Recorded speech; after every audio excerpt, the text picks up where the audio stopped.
इस वीडियो में हम लोग बात करेंगे उद्योग क्षेत्र की, जो कि ये आर्थिकी का वीडियो नंबर 5 है। इससे पहले आर्थिकी के हमने 4 पार्ट अपलोड कर दिया है। अगर आपने वो वीडियो अभी तक नहीं देखा है तो आप इस वीडियो के बाद उन चारों वीडियो को अवश्य देखिए, इससे आपको काफ़ी ज़्यादा हेल्प होगी। एंड दोस्तों, जैसा कि आप ये स्क्रीन पे देख पा रहे हैं, इस पिक्चर में काफ़ी लोग ऐसे हैं जो वीडियो तो देखते हैं बट चैनल को नहीं सब्सक्राइब करते। सो आप लोग से रिक्वेस्ट है कि प्लीज़ आप लोग जब इस वीडियो को देखो, इवन पीसीएस सर्कल का कोई भी वीडियो देखो, प्लीज़ हमारे चैनल को सब्सक्राइब करो। We really need your support.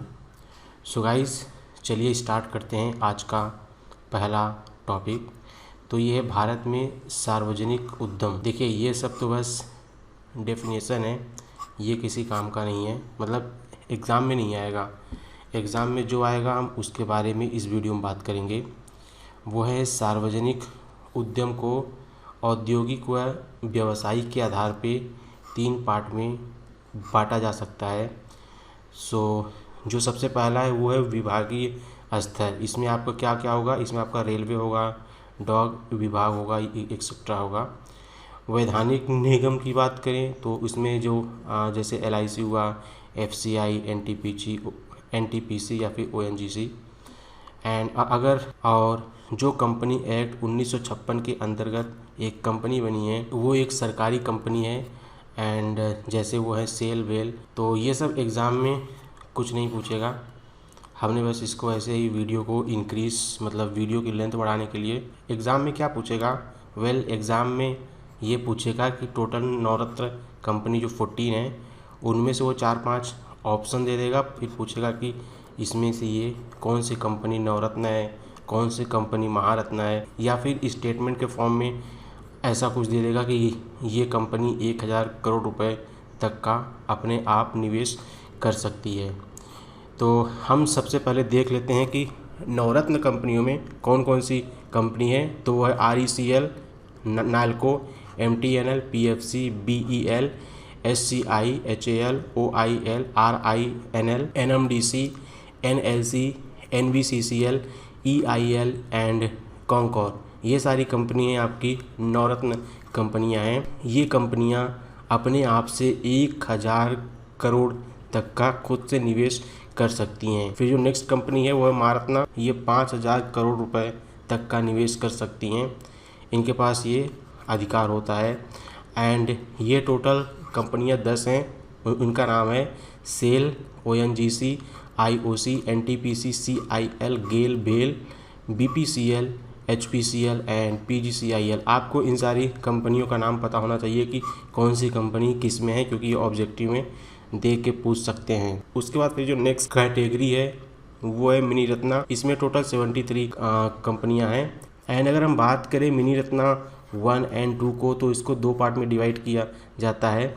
1 में टोटल 61 कंपनी है एंड ये टोटल 500 करोड़ रुपए तक का निवेश कर सकती है, इसके पास ये अधिकार होता है। एंड जो सेकंड है वो है उसके पास टोटल 300 करोड़ रुपए तक का अधिकार होता है कि वो खुद से निवेश करे। अब उसके बाद फिर जो नेक्स्ट इम्पॉर्टेंट टॉपिक आया है कोर सेक्टर। इंडिया में कोर सेक्टर कौन कौन सा है, ये सब ज़्यादा इम्पोर्टेंट है। देखिए, जो दूसरा कॉलम है, ये डेटा अपने लिए कुछ खास इम्पोर्टेंट है नहीं, तो हम इस डेटा को साफ़ कर देंगे। हम केवल इस डेटा को देखेंगे। इसमें टोटल 8 क्षेत्र है, मतलब 8 कोर क्षेत्र है। तो ये है कोयला, कच्चा तेल, प्राकृतिक गैस, रिफाइनरी उत्पाद, उर्वरक, इस्पात, सीमेंट, विद्युत। अब इसमें हमको क्या याद रखना है? एक तो हमको इसमें ये याद रखना है कि ये मतलब कौन कौन से क्षेत्र हैं जो कि कोर कैटेगरी में आते हैं। दूसरा हमको इसमें ये याद रखना है कि इसमें कौन ऐसा क्षेत्र है जो कि काफ़ी अच्छी, जिसकी वृद्धि दर काफ़ी ज़्यादा सबसे अच्छी है। तो वो है उर्वरक का जो वृद्धि दर है वो है 2.7। तो वो है नेचुरल गैस, वो है कच्चा तेल का जो ग्रोथ है वो सबसे ख़राब है, माइनस में है -5.7। इसमें केवल ये चीज़ याद रखना है। उसके बाद हमको एक चीज़ में और इसमें और क्या याद रखना है, पहले मैं इसको साफ़ कर देता हूँ। हमने इसमें देख लिया कि प्राकृतिक गैस एंड कच्चा तेल ये सबसे ज़्यादा, मतलब इनका ग्रोथ सबसे कम है। एंड उसके अलावा जो सबसे ज़्यादा ग्रोथ है वो आपका इस्पात यानी स्टील का है 3.4 एंड उर्वरक का है 2.7। बस केवल इसमें यही 4 चीज़ याद रखना है। अगर एग्ज़ाम में आएगा क्वेश्चन तो इन्हीं 4 चीज़ों से आएगा, अदरवाइज़ नहीं आएगा। उसके बाद फिर जो नेक्स्ट टॉपिक है ये है छठी आर्थिक गणना, यानी कि 6 इकोनॉमिक सेंसस की यहाँ पे बात हो रही है। तो हमको इसमें इन सबको हटा देना है।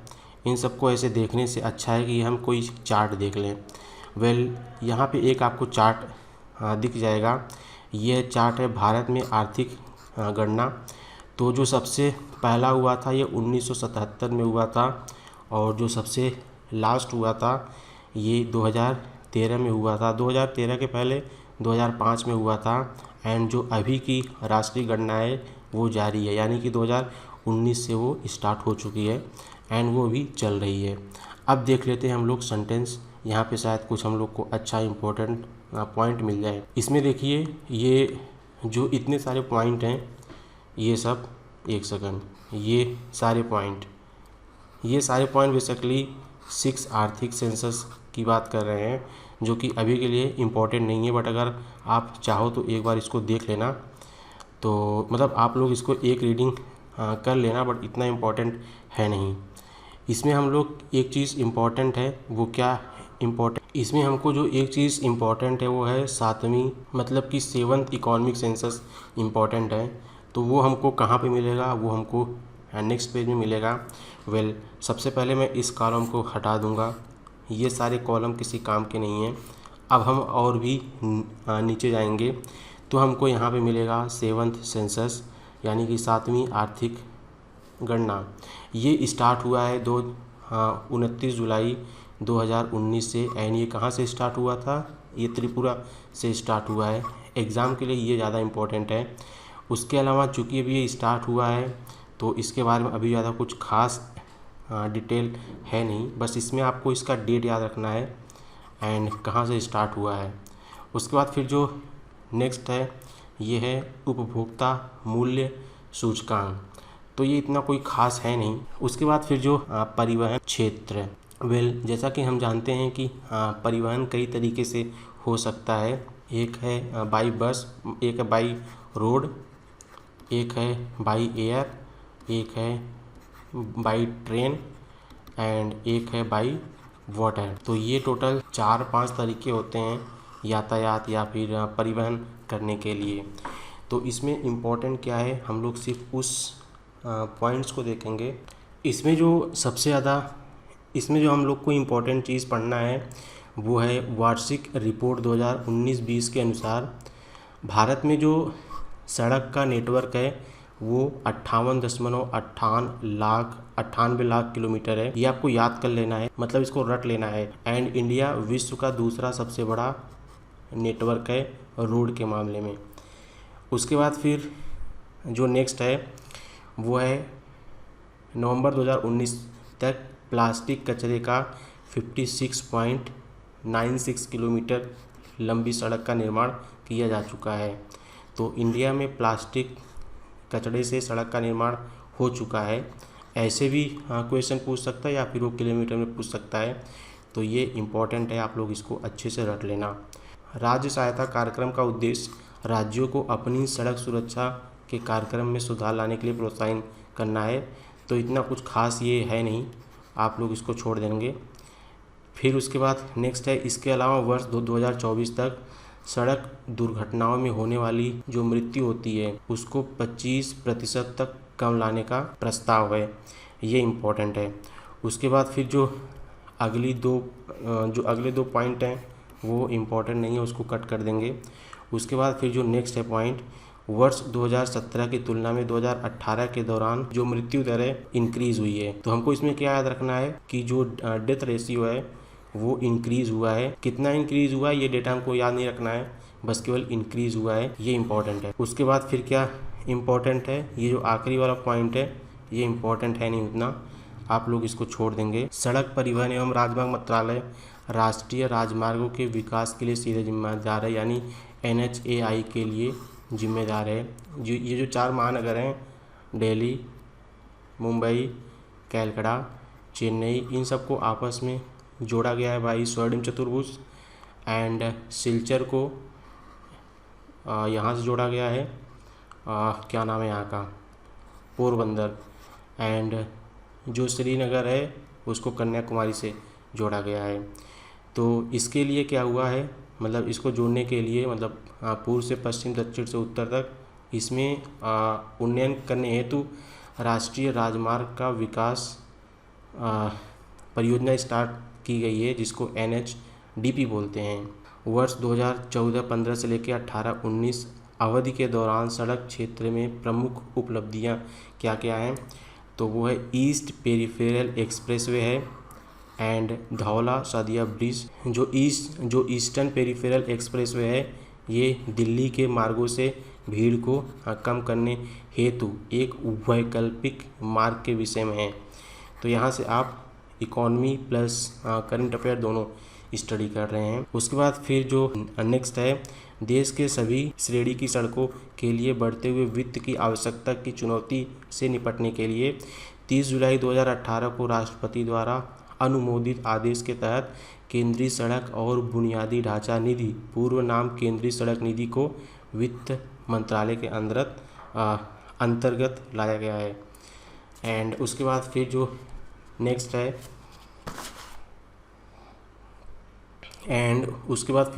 है, ये इतना इम्पोर्टेंट है नहीं, इसलिए इसको छोड़ दे रहे हैं। एंड फिर उसके बाद एक आपको यहाँ पे दिखेगा कॉलम, तो ये कॉलम सच बताऊँ तो इतना इम्पोर्टेंट है नहीं एग्ज़ाम के पॉइंट ऑफ व्यू से, तो हम लोग इसको छोड़ेंगे। उसके बाद फिर आप ऊपर जाएंगे तो आपको यहाँ पे ये मिलेगा सागरमाला के अंतर्गत परियोजनाओं का सारांश परियोजना। तो कौन सा परियोजना कितने में बना है, कितना लागत आया है, कितना उसका कार्यान्वयन का दिन हुआ है, इतना इम्पोर्टेंट है नहीं एग्ज़ाम के लिए, तो हम इसको कट कर देंगे। उसके बाद फिर नेक्स्ट है पोत परिवहन। इसको 2009 में गठित किया गया था। देश का लगभग 95% व्यापार, जो अगर हम मात्रा वाइज लें, तथा 70% मूल्य के रूप में जो होता है वो आपका समुद्री से ही होता है। एंड भारत के पास करीब 16.1 किलोमीटर लंबी सीमा तटीय रेखा है, जो कि पश्चिम, पूरब, दक्षिण सभी से फैला हुआ है। तो ये डेटा इम्पोर्टेंट है नहीं। एंड इसके लिए देखो, सिंपल वे में बोलें तो इंडिया का जो ये वाला एरिया है, ईस्टर्न एंड वेस्टर्न जोन है, ये समुद्र से सब घिरे हैं। तो आसानी से इंडिया का माल मतलब जो भी लगेज होता है वो सब समुद्र के थ्रू एक दूसरे से दूसरी जगह जा सकता है।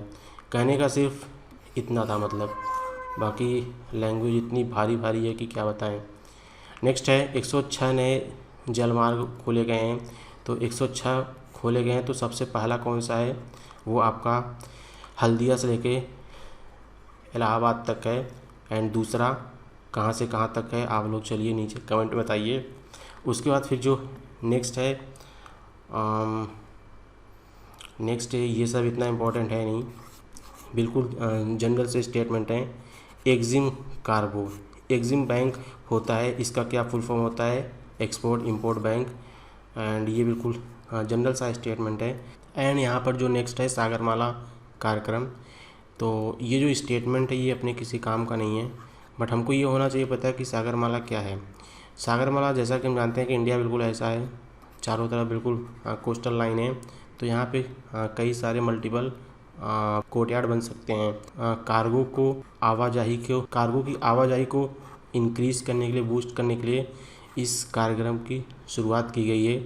एंड जो इसमें मंत्रालय है वो बहुत ज़्यादा इम्पोर्टेंट है एग्जामिनेशन के पॉइंट ऑफ व्यू से, तो उसका नाम है ministry of shipping, SHIPPING, centre of excellence in maritime and ship building. तो ये उतना कुछ खास इम्पोर्टेंट है नहीं, इसलिए हम लोग इसको छोड़ देंगे। एंड उसके बाद फिर नेक्स्ट है IIT खड़गपुर नेक्स्ट है किधर गया, नेक्स्ट है आईआईटी खड़गपुर में अंतर्देशीय व तटीय समुद्री प्रौद्योगिकी का गठन किया गया है। तो इम्पोर्टेंट ये है नहीं, तो इसको स्टार्ट किया गया था 1978 में नागर विमानन सुरक्षा ब्यूरो के अंतर्गत, बट अब इसको एक मंत्रालय का दर्जा दे दिया गया था एंड अब ये एक स्वतंत्र रूप से कार्य करता है। एंड उसके बाद हम यहाँ पे क्या देखेंगे, यहाँ पे हम एक सबसे इम्पोर्टेंट चीज़ देखेंगे, रेलवे जोन के बारे में यहाँ पे देखेंगे हम लोग। तो रेलवे जोन देखिए, हमको यूपी का तो पता ही होना चाहिए कि यूपी में कौन सा रेलवे जोन है, तो वो है उत्तर मध्य रेलवे एंड ये आपका पड़ता है इलाहाबाद प्रयागराज में। एंड उत्तर में एक और है, वो है उत्तर रेलवे, ये कहाँ पर है, दिल्ली में है। एंड एक नया बना है, उसका नाम है दक्षिण तटीय रेलवे, ये आपका कहाँ पर है, ये विशाखापट्टनम में है। एंड एक गोरखपुर में है, इसको बोलते हैं पूर्वोत्तर। टोटल 18 है ये नंबर, ये 18 नंबर याद होना चाहिए, सारे के नाम याद नहीं होना चाहिए बट यूपी वाला तो याद होना चाहिए, और जो लास्ट में बना है दक्षिण तटीय रेलवे विशाखापट्टनम में, ये याद होना चाहिए। अच्छा, ये चार्ट जो है ये रेलवे का था, चूँकि बीच में आया तो हम लोगों ने देख लिया, तो ये इतना इम्पोर्टेंट है नहीं। आगे चल के आपको एक स्कीम दिखेगी, हम लोग बेसिकली उसी स्कीम के बारे में जानना चाहेंगे। एंड एक चीज़ ये देख लो आप, जो विमानन का हेड क्वार्टर है वो आपका है दिल्ली में। उसके बाद फिर एक जो नेक्स्ट है वो है भारतीय विमानन प्राधिकरण।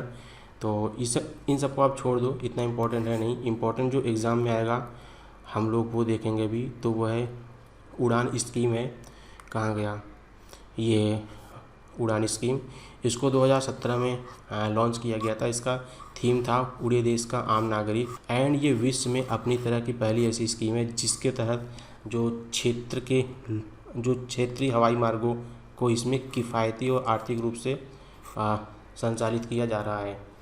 एंड उसके बाद फिर नेक्स्ट है कैबिनेट, ये सब इतना इम्पोर्टेंट है नहीं, इन सबको हम लोग छोड़ेंगे। रेलवे से संबंधित कुछ तथ्य है, चलिए इसको जल्दी देख लेते हैं। पश्चिम मध्य रेलवे के जबलपुर मंडल में बैटरी से चलने वाली ड्यूल मोड शटिंग लोको नवदूत का निर्माण किया गया है, तो ये इम्पोर्टेंट है।